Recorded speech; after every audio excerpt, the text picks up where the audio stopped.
guys, magandang umaga po. Pasensya na po kayo. Ngayon lang po ako nakapag-vlog. Matagal po, mag-iisang buwan. Sana nandiyan pa rin kayo. Gagawa po ako ngayon ng uniform na may pintak sa harap.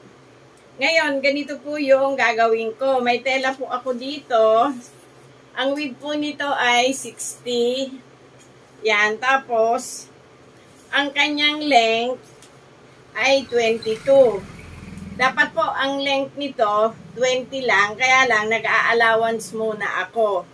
Ngayon, ang collar po nito ay parang sports collar, pero yung pong front, hindi po pang sports collar, pang baby collar po. Mula dito sa dobling to, sumukat po tayo ng, maglagay na po kayo ng 6 inches. Para hindi po kayo mabitin. Kasi dito po tayo kukuha mamaya ng front.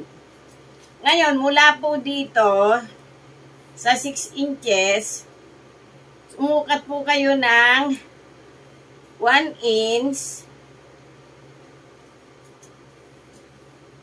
Ayan, ito siya guys. 1, 2, 6 na 1 inch ang guguhitan natin.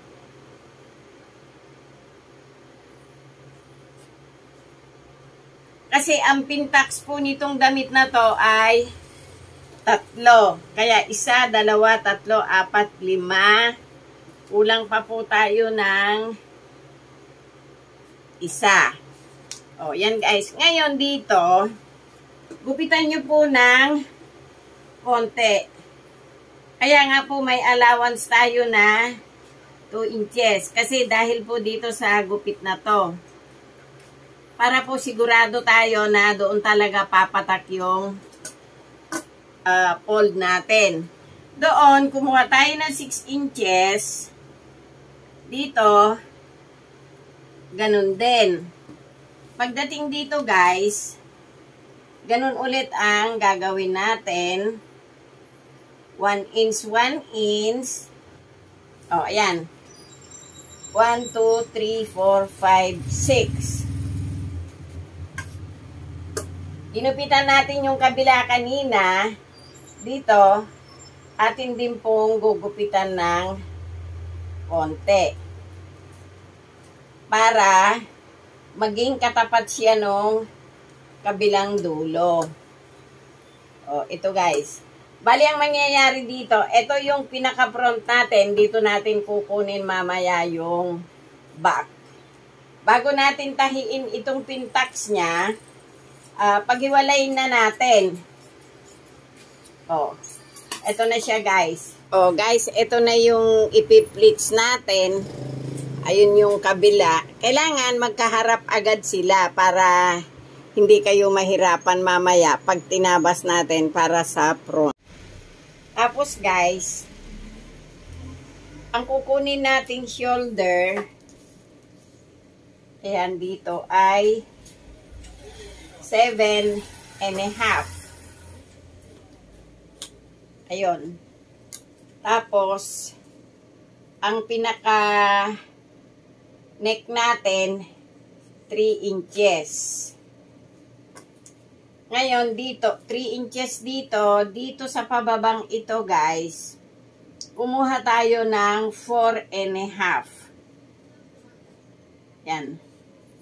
Itong 4.5 na to, ito kasi ay semi-sports collar.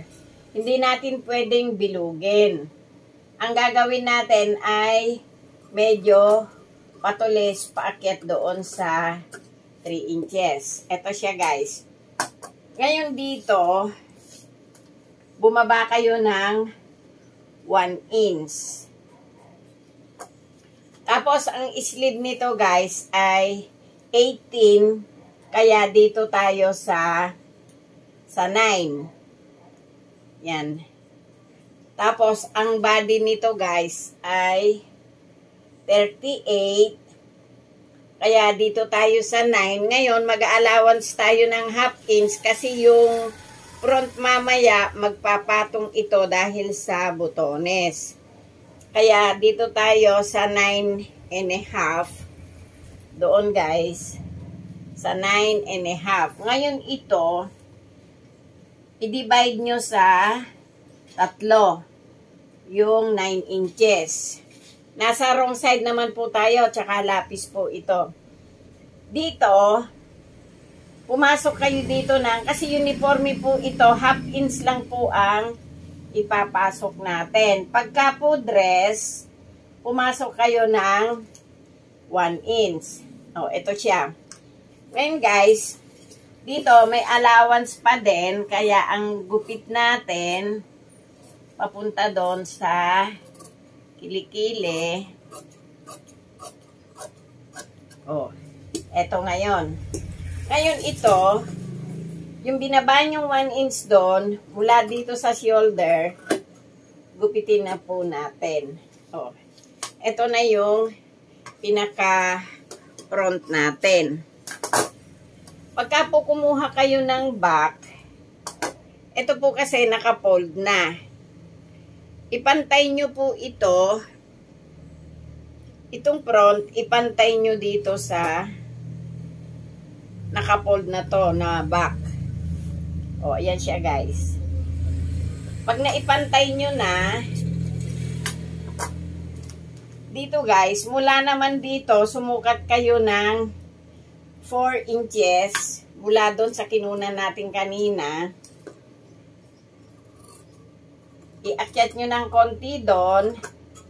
Tapos guys, doon kayo sa nakuha na po natin yung front at saka po yung back.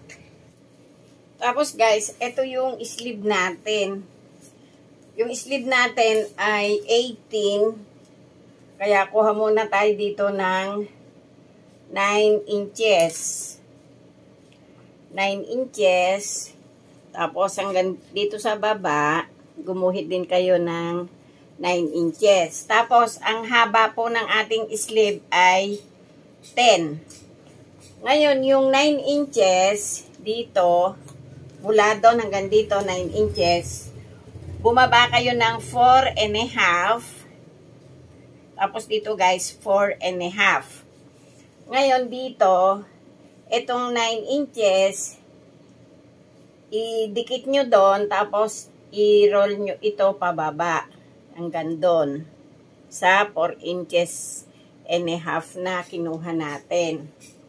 Tapos guys, punta kayo dito sa taas. Ito, divide na natin ng 3. Ngayon dito, baba kayo ng half inch.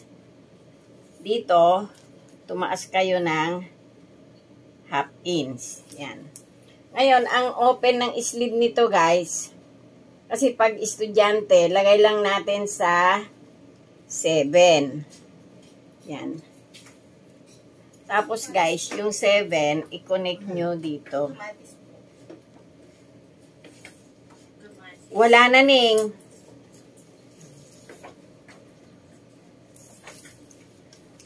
Ito, gupitin na natin guys ha. Mula dito, ito yung tinaas natin ng half inch. Pagdating dito sa medyo gitna, bumaba kayo, dumiretso kayo doon. Tapos, yan. Pagdating dito guys, magtira kayo ng 1 inch para sa tupi. O, ito na po yung sleeve natin. Ganito po kasi ang sleeve pagka uniform. Kailangan po hindi nakaganon. Kailangan medyo slide siya ng onte. Yan.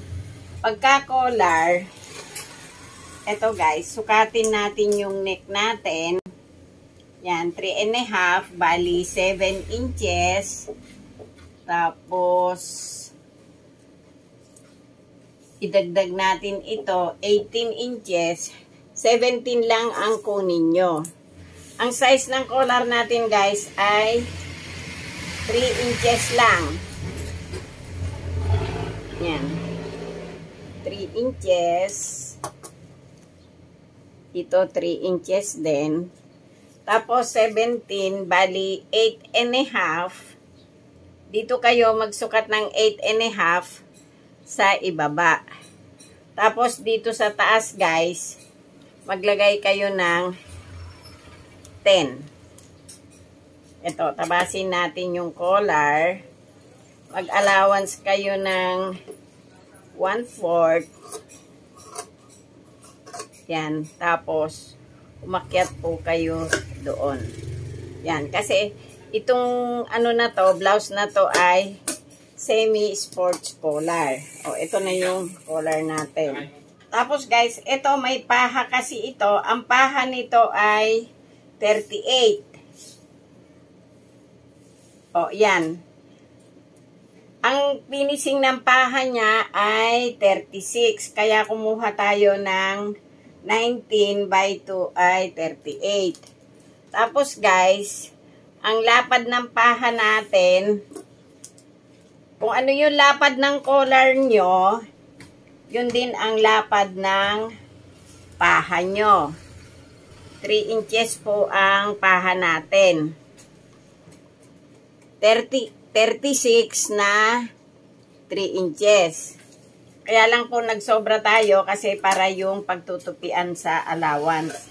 Tapos guys, dito, pag ginupit nyo, mag-allowance kayo ng 1/2 inch. O, yan. Unahin natin itong sleeve. Pagka kasi uniform, itong sleeve, palabas. Dito po ang tupi natin sa labas. Tapos, meron kayong 1/4 na titira doon.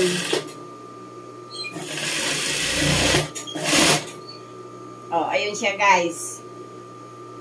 Kasi mamaya, yan yung nakalabas pag ikinapit na natin doon sa body.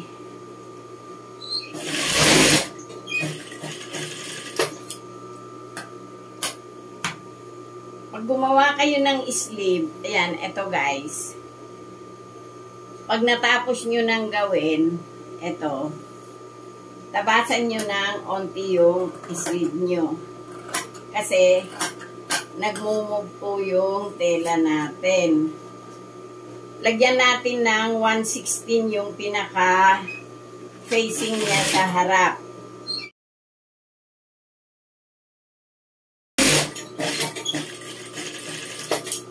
Oh. Ito siya guys. Pag nalagyan na natin, ikapit natin yung shoulder dito sa shoulder ng back.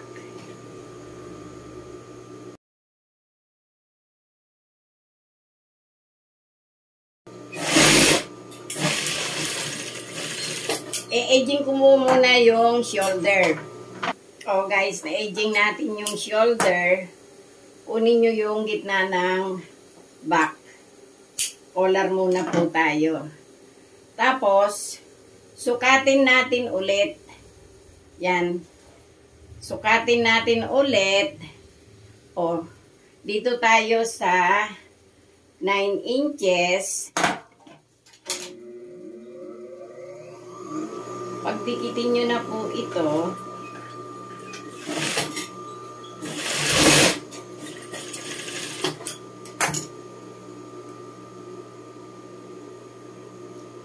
ito pong sports collar na to, hindi kayo mahirapan.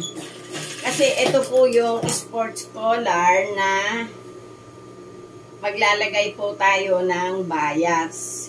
Pag nag-collar po tayo, titingnan nyo kung pantay sila sa dulo.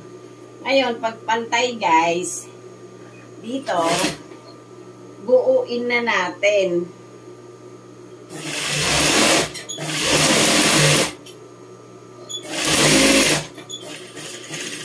O yan, para hindi kayo mahirapan. Ngayon, dito, pag ikinapit nyo po itong collar, yung nuts nyo dun sa back, itapat nyo dun sa nuts nung collar. O, ayan guys. Magtitira kayo dito ng 1 inch na parang sa botones. O, yun guys, o.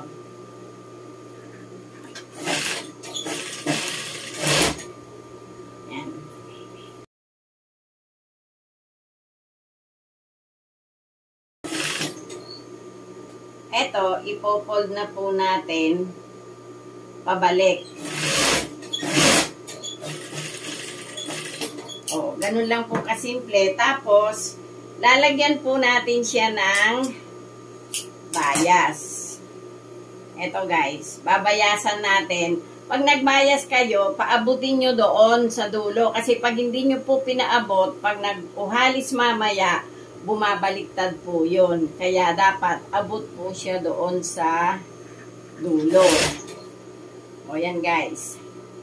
Kung ano yung dinaanan nyo kanina, doon din dadaan yung karayom nyo.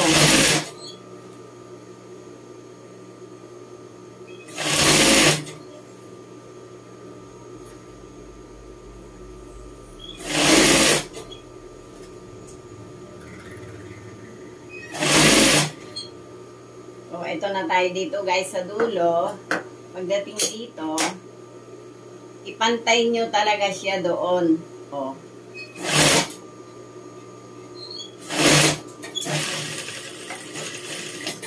Tapos guys, itong sobrang to, gupitin natin.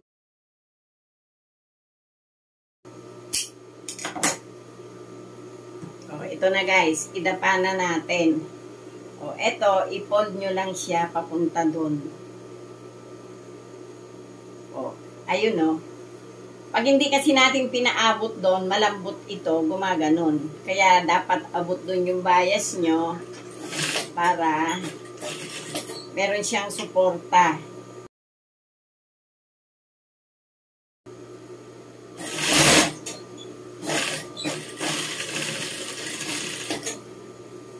Yan. Ngayon dito, para hindi na abala kayo mamaya pagka naglagay kayo ng paha, pasadahan nyo na po yun. Sa ano po kasi yun eh, sa butones. Yan, katulad po dito. Oh. Ngayon, yung manggas na po ang ikakapit natin. Etong manggas, lagyan nyo ng nuts yung ibabaw. Tapos guys, eto ang right side. Kaya nakatihaya tayo.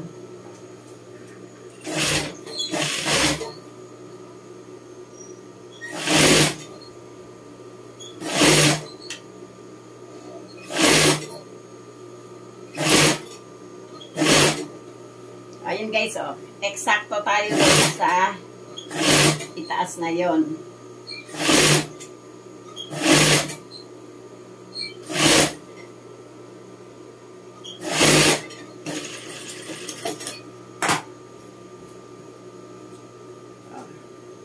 Ito na po yung manggas natin. Dito naman po tayo sa kabila. Ganon din, nakatihaya pa rin tayo.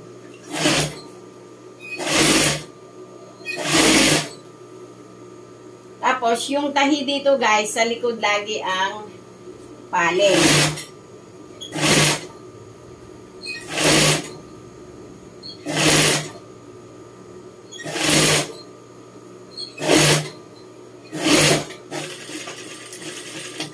O yan. I-edging ko muna itong sleeve. Tapos, saka natin ikakapit yung side at yung paha. O guys, napasadahan ko na sa edging yung side. Pero i-straight machine pa rin po natin. Itong dalawang side. Ayan guys, sa pagna-nuts, dito, maglagay kayo ng tandaan kung sa inyo ipo-fold yung nuts nyo mamaya. Tapos, yung gitna ng blouse natin. O, eto na yung ating paha. Ang kailangan natin ay 36 lang. Kaya dito, maglagay tayo ng tandaan. Magkabila guys. Para mamaya, pag pinold nyo, hindi kayo magkamali. O, yan. Ngayon, eto na. Papahan na natin. Bago kayo magpaha, Hawakan nyo po dito at hawakan nyo doon. Titingnan nyo guys kung pantay. Oh, ayan, pantay naman. Oh, ito na. Ikapit na natin ito dito. Dito guys, huwag na kayo maglagay ng tacks, ng nuts. Kasi meron na tayo nito. Sa likod lang tayo maglalagay ng tacks. Yan, katulad nito. Ito yung gitna. Hanapin nyo yung gitna nitong blouse natin. O, ito yung gitna. Itapat nyo sa gitna. Kanina guys, yun, papunta doon. Ito naman, papunta dito.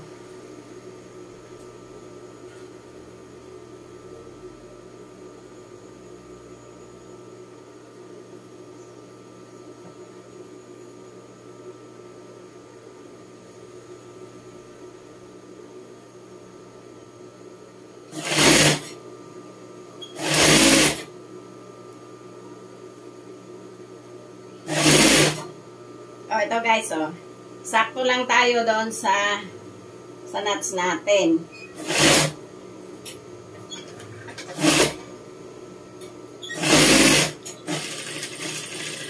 Oh, naikapit na natin guys. Ngayon, kanina, naglagay tayo dito ng nuts para yun din ang itapat natin doon.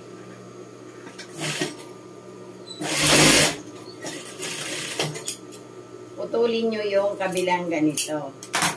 Tapos dito sa kabila, ayun yung nuts natin, pagtatapatin nyo din uli doon.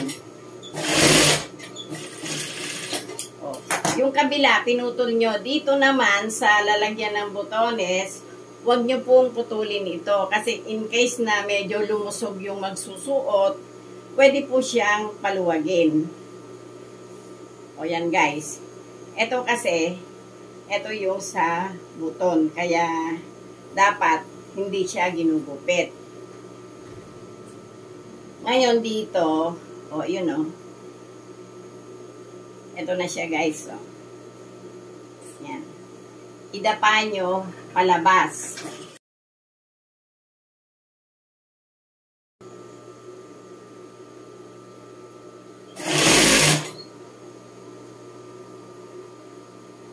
Yan guys, pagdating dito,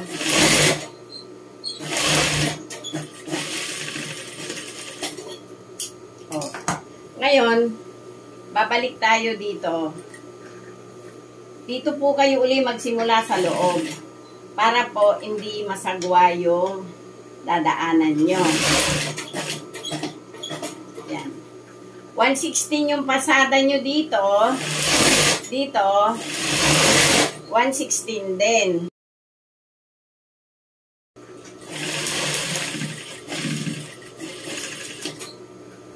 Oh, ayan guys. Tapos na. Papauhalisan ko lang dun sa kabila at butones. Oh guys, ayan na yung tinahi natin na semi-sports collar na may pintak sa harap.